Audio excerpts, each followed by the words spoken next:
Hello and welcome to the second and final webcast on the OneCPD TA Plus Notice of Funding Availability for fiscal year 2013. My name is Deja Love and I'm a CPD specialist in the Technical Assistance Division. Joining me, I have two of my fellow colleagues who will be presenting and they'll introduce themselves. Good afternoon, I'm Lauren D. I'm the Deputy Director of the Technical Assistance Division within Community Planning and Development. Good afternoon. My name is Sarah Schaefer. I work in HUD's Office of Policy Development and Research, and I am a Technical Assistance Liaison. All right, thank you ladies for joining. Right now, as you can see on your slides, I'm just going to briefly go through our agenda, the items that we want to point out. The main focus of this webcast is we want to provide the key features of this OneCPD TA Plus NOFA. We'll provide elaboration as well as clarification on the specific items that have changed from prior years. And also we'll get into the approach for this OneCPD TA NOFA. It differs from prior years, so we'll touch on what makes this different. And then the bulk of this webcast is we'll go into questions and answers from potential applicants. So this is where you'll see us answer questions that we received that will be very vital to the completion of this process. And then finally, we'll wrap up with providing resources to help you. At the conclusion of this webcast, I'm sure many of our viewers will have many more questions, and we'll provide different areas where you can get those answers. So that's the structure of our webcast. Right now, I welcome Lauren D. She's going to go into the key features of this OneCPD Plus TA NOFA. Lauren? Thank you. Now, some of this will be new to you, for we have first-time applicants, and others of you maybe have had some experience and have kind of considered a review. And we will be covering some things today that will be new for everybody. So the TA and capacity building is designed to help grantees of HUD and sub-grantees, other providers, perform or operate their programs in accordance with the policies and the rules of the program, and also just perform as effectively and efficiently as they can. So we're increasing the capacity to operate the programs. Also, for some grantees that may be running into some difficulty, perhaps with financial management, perhaps with contracting with sub-providers, technical assistance is designed to help bring grantees into compliance or just help them maintain compliance with regulations of HUD and the federal government. And another key feature is, especially in this environment of limited resources at state and local levels and market conditions that are changing and reduced affordable housing availability, it's really to look at how programs are designed and programs work together to help perhaps in the redesign or structuring to, again, use resources as best possible for affordable housing, community development, and economic development. So how do we carry this out? There's actually very many types of technical assistance activities falling into maybe 4 key categories. First is needs assessment.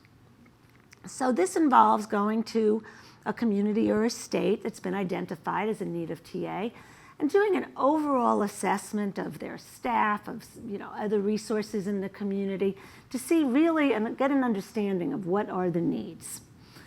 From that flows a plan for direct technical assistance, which involves going on site almost always and providing assistance to the grantee and perhaps to their sub-grantees concurrently that will help them, such as developing policies and procedures, or changing financial systems, or changing their roles and responsibilities, even specific skill training.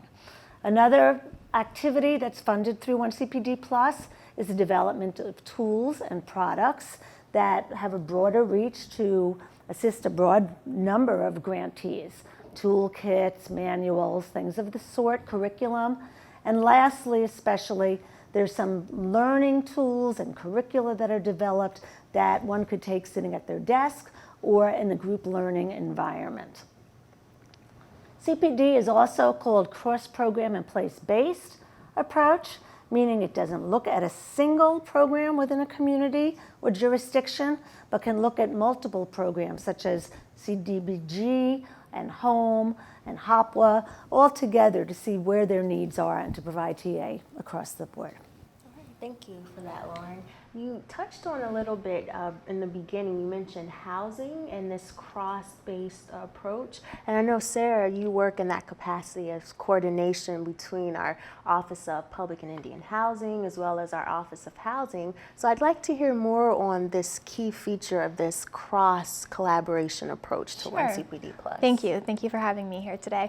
So as Lauren mentioned, the sort of innovation behind OneCPD as opposed to how HUD used to do TA is that it looks across CPD programs. It looks sort of holistically at the systems that grantees are using and how those can be improved.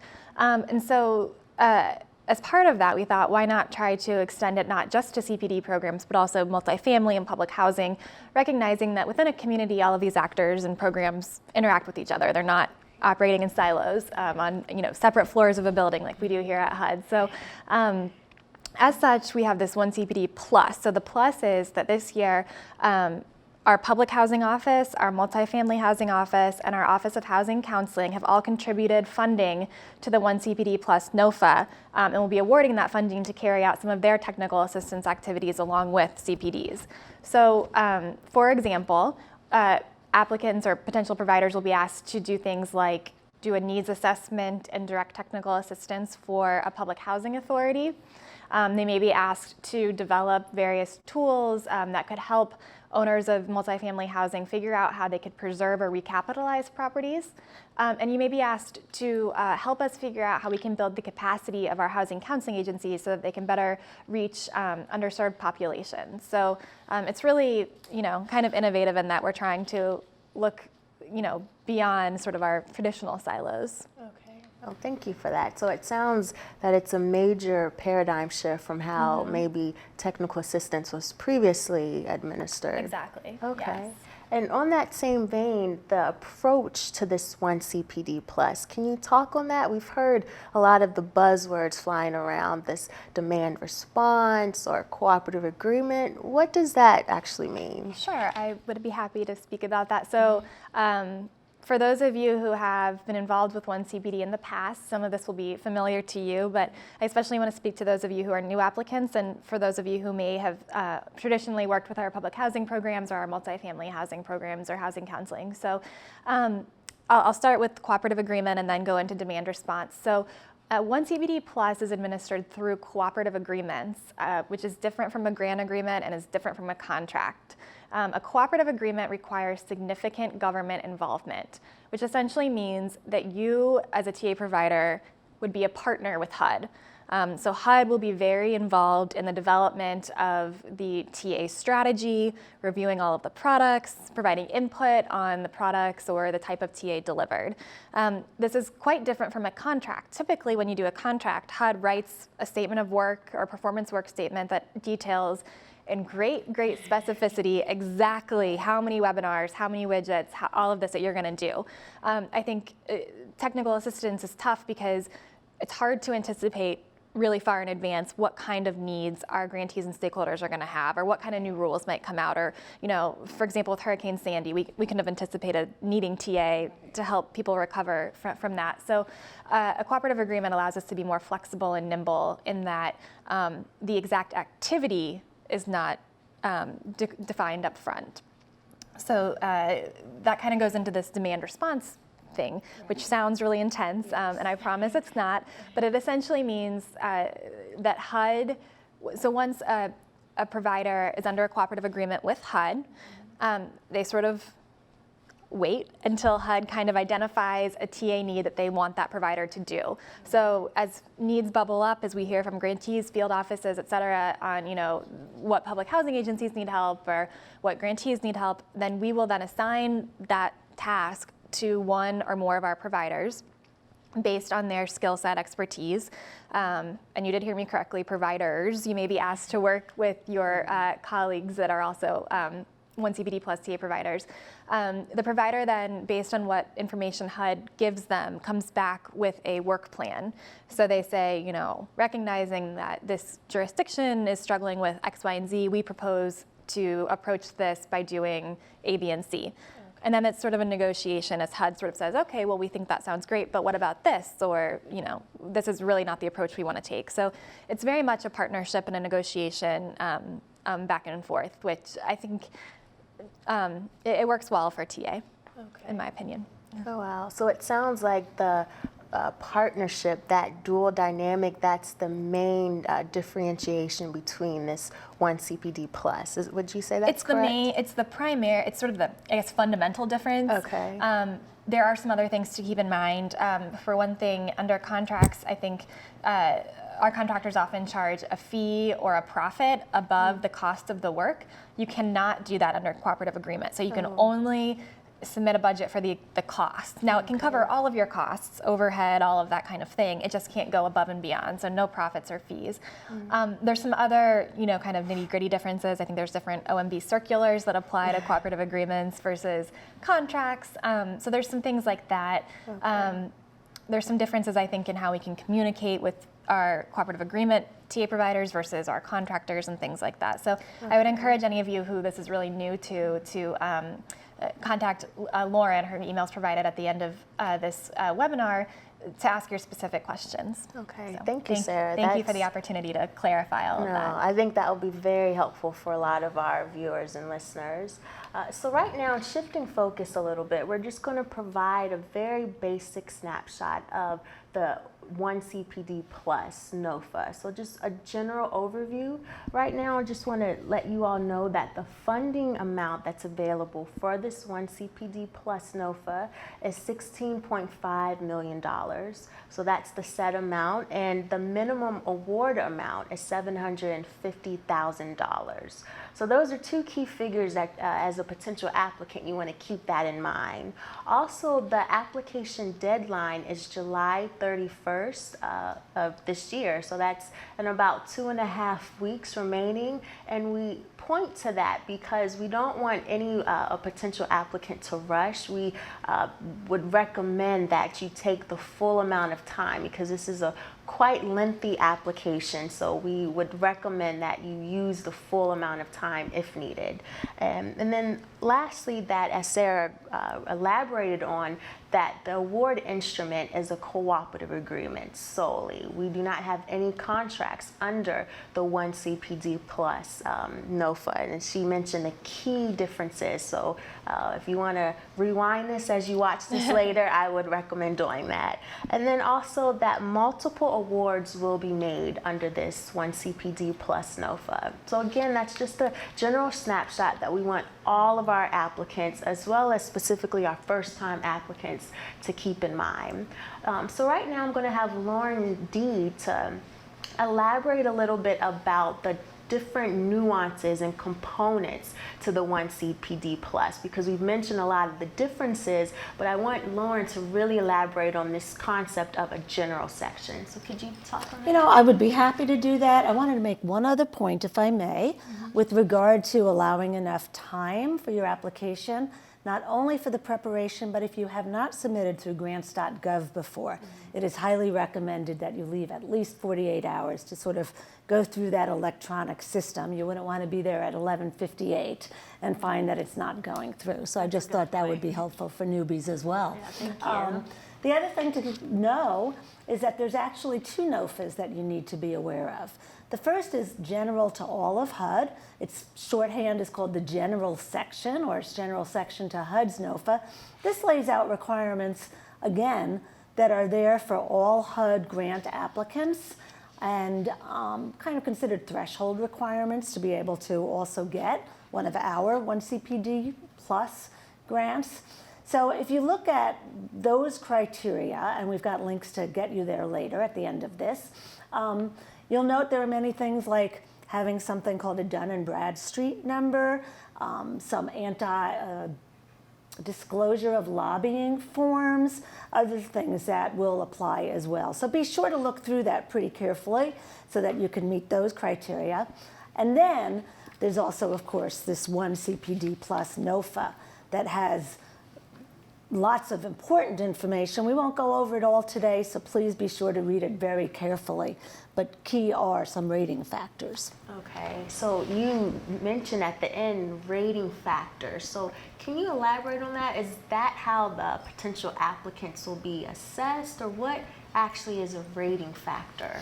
The rating factors, also called selection criteria at times, are those factors that are evaluated looking objectively and solely at the response written by the applicant to those factors that are printed into the NOFA. And there are points associated, which again are indicated in the NOFA, with each of these criteria, and it directs you what you need to write to.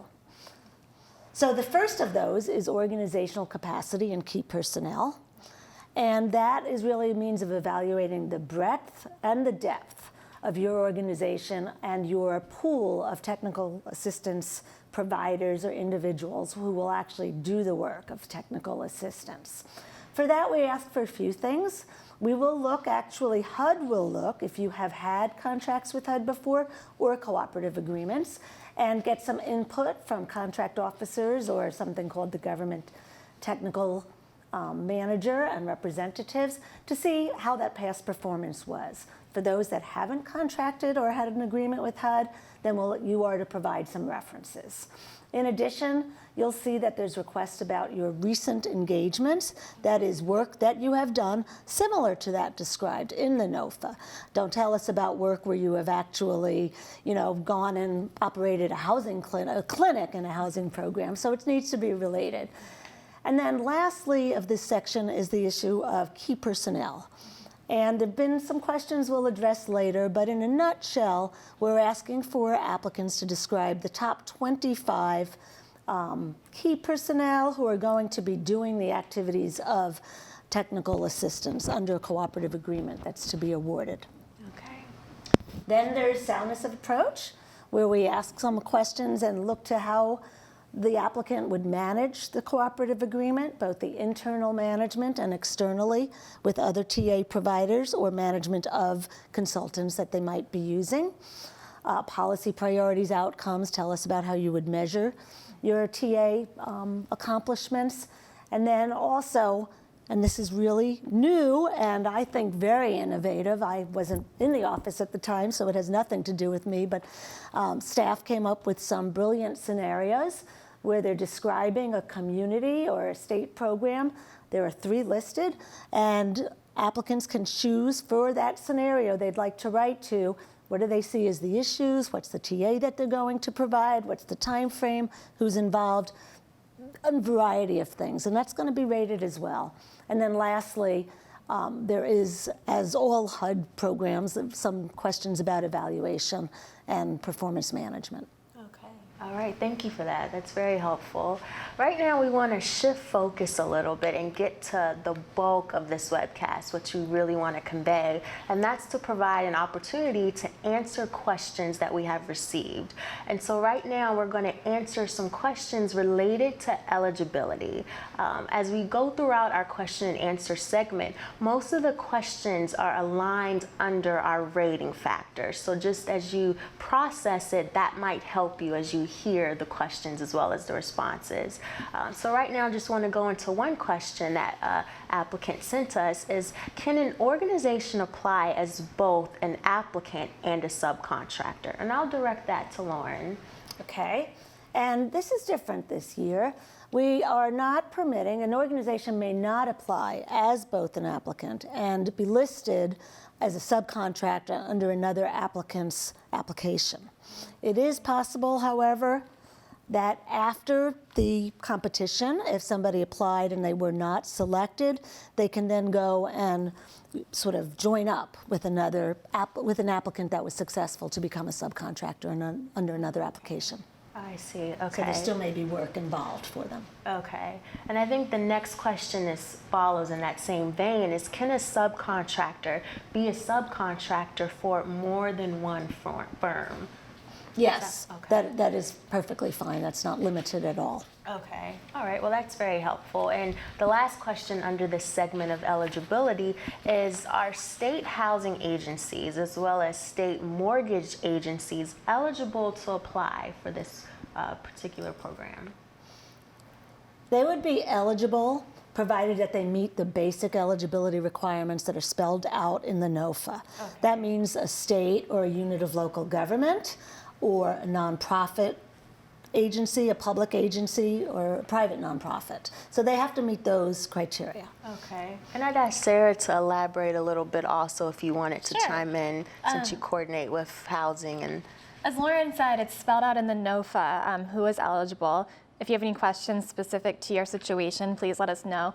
I think something to keep in mind, though, is that we work nationally. So we are looking for applicants who can provide TA and capacity building anywhere in the country.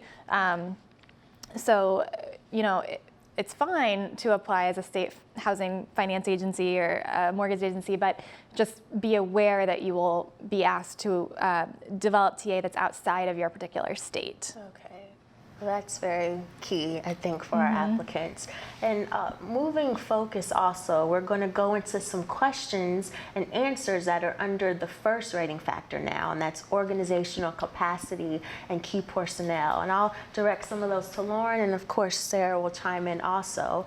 Our first question that someone submitted is, are we limited to describing 25 key personnel?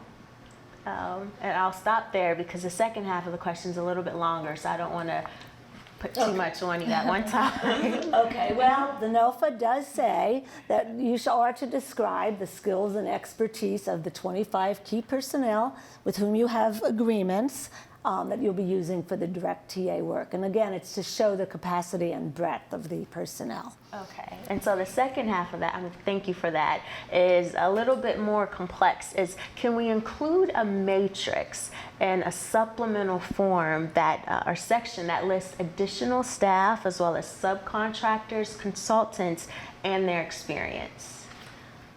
You may include it. We won't look at it. And what I mean by that is that supplemental, you know, any supplemental material that you provide won't be considered in the evaluation of the application. So there's two keys to that question. One is additional staff, and we really are asking for the 25.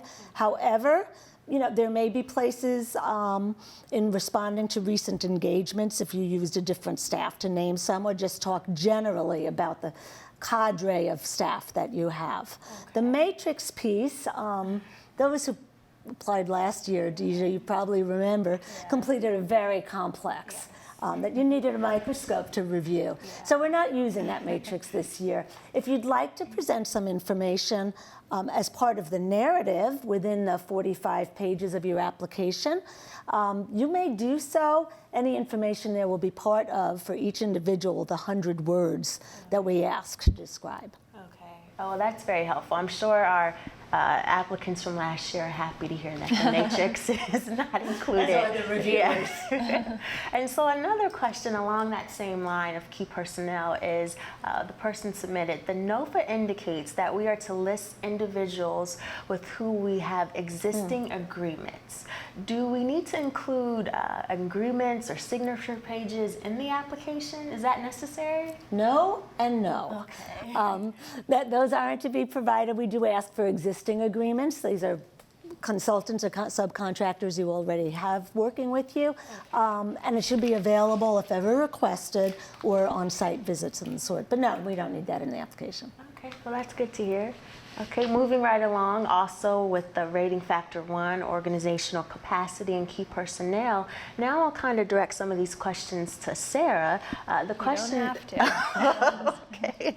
The question is, can an applicant specify which geographical area that they want to work in?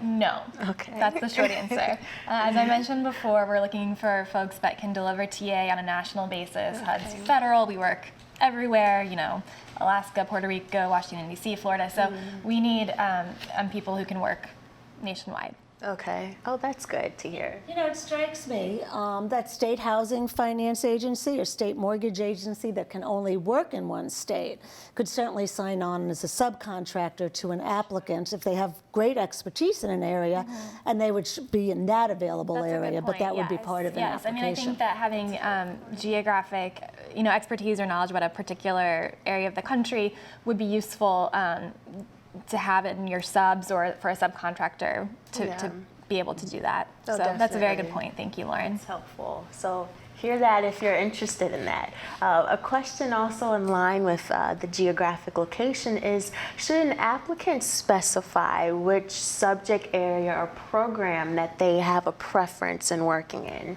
Is that something So that's a tough question. The short answer is no. An applicant should not say, I will only work on the CDBG program, or I will only work on a Section 8 program or something like that. I can only do housing counseling.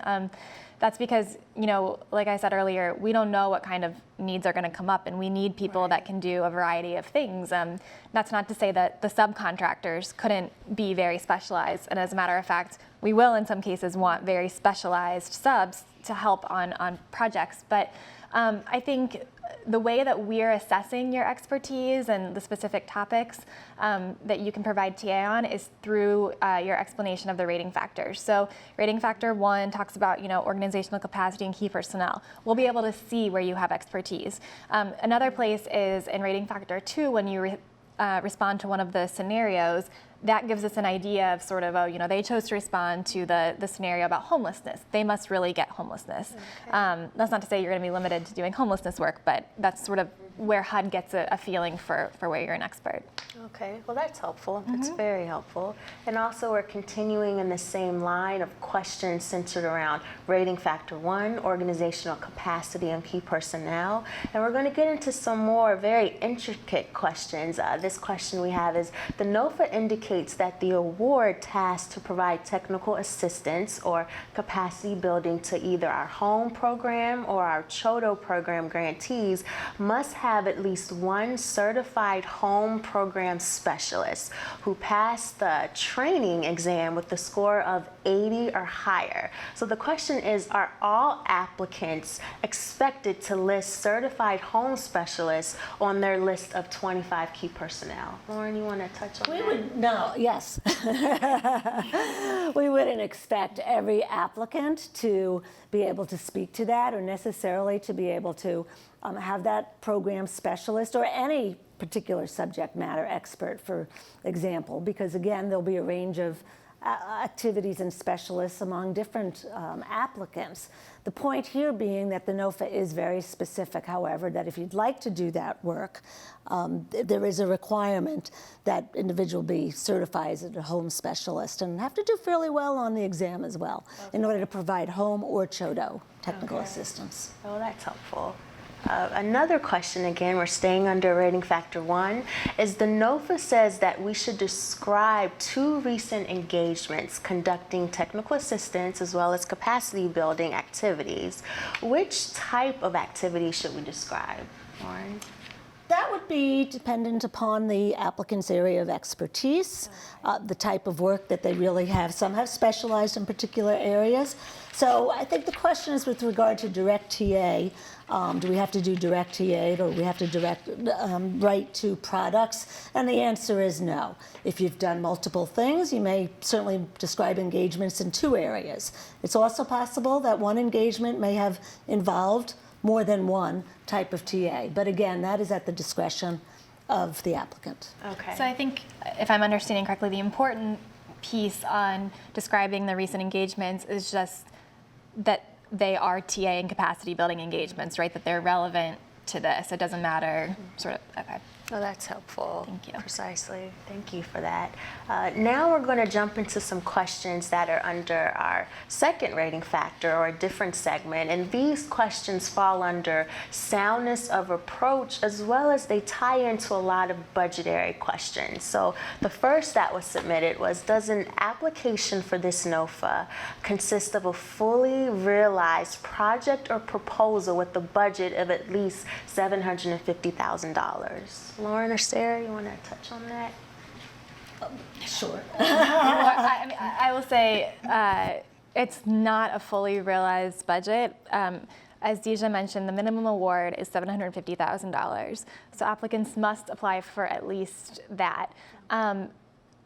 Lauren, I'll let you go into a little more on the types of costs you might want to include, but as I mentioned, unlike a contract where you have, task 1, task 2, and it's very, very specific, and you can say, yes, I know how much this will cost, you're not going to know what kind of engagements we're going to ask you to do. So it would be impossible for you to be able to anticipate exactly, how much it will cost for you to do these various tasks. So I'll let Lauren go into that a little bit more. I do want to reiterate again that within that budget, no fees, no profits can be included. Okay. Do you want to?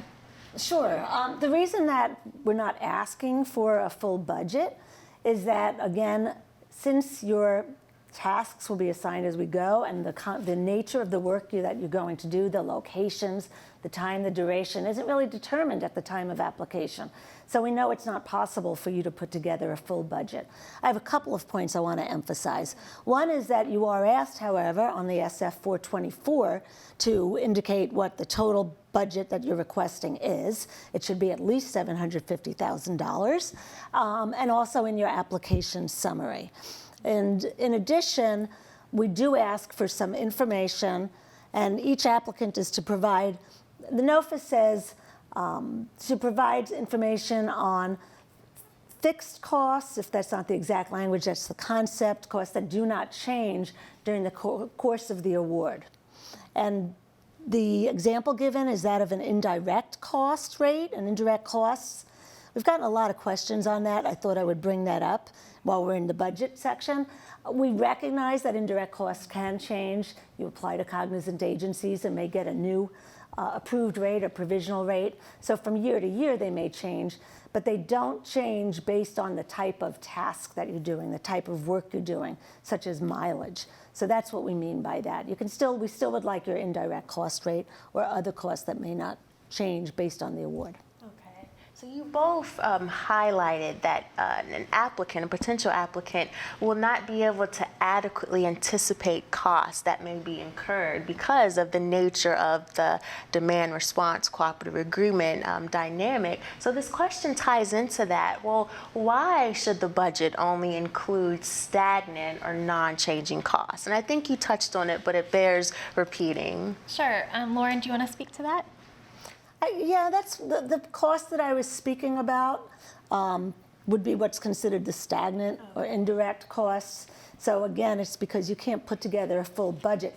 The way the process works is that as an applicant scores high and might be awarded a cooperative agreement, then based upon the breadth and expertise and what's been proposed and the budget requested, there's a negotiation with HUD or a sort of a budget assignment by HUD, and at that point the budget level is determined, and then all those budget forms that you're accustomed to, all the information will be requested at that time. Okay, thank you for that. And we're going to continue with questions on the same vein of soundness of approach as well as budget. So the question is, can a fee or profit for applications be included in the budget?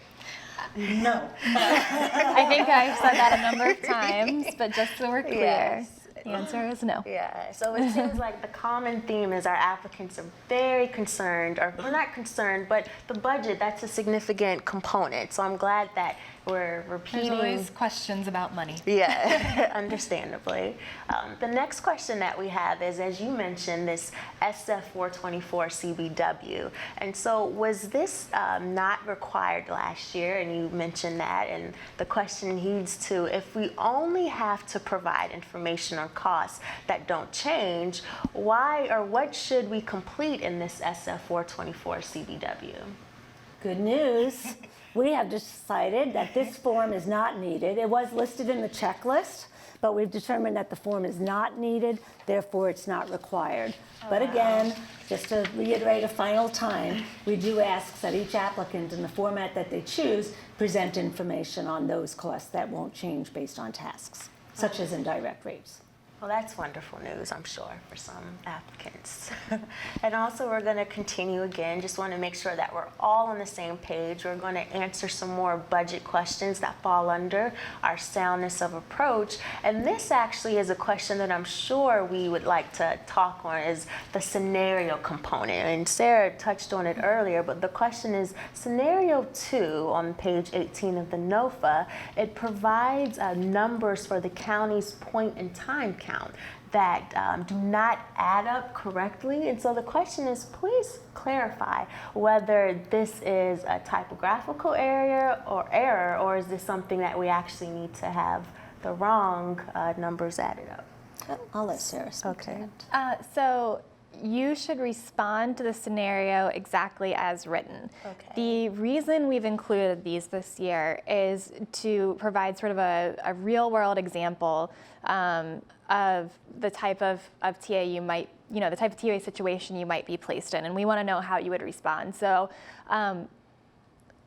just respond exactly as written. In the real world, numbers don't add up, so handle it that way. And if you wouldn't mind, I'd just like to clarify that we've provided 3 scenarios. We ask that you only respond to one of them. You can choose any of the 3. It doesn't mean you're going to be locked in to providing the kind of TA that's described in the scenario.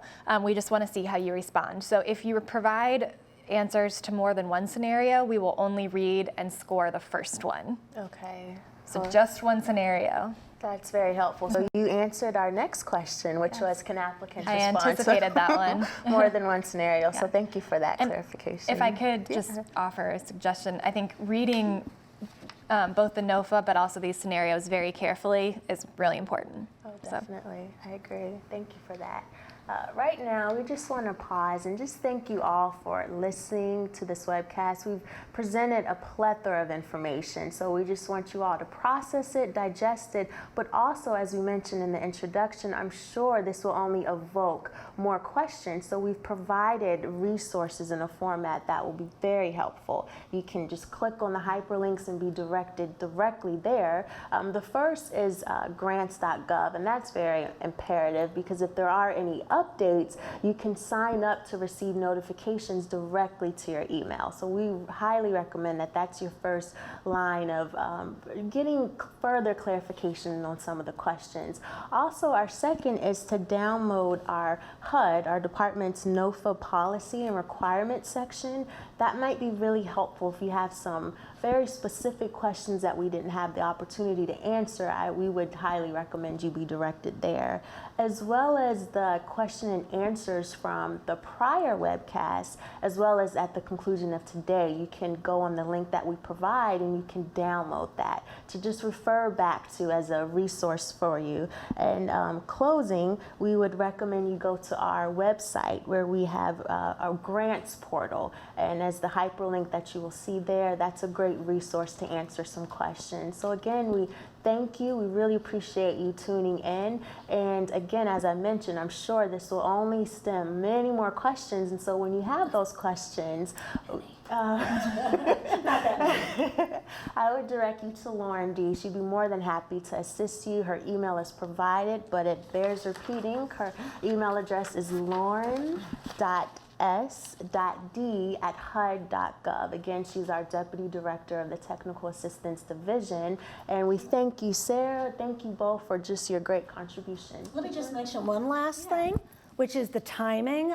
We are preparing a comprehensive list not only of these questions and answers, but some additional that have come in that maybe were rather esoteric or very similar to ones asked. So we're preparing a more comprehensive list, and that and these questions will be posted, but will probably be a couple of days before they're actually up. So don't get off the phone and look for that right away.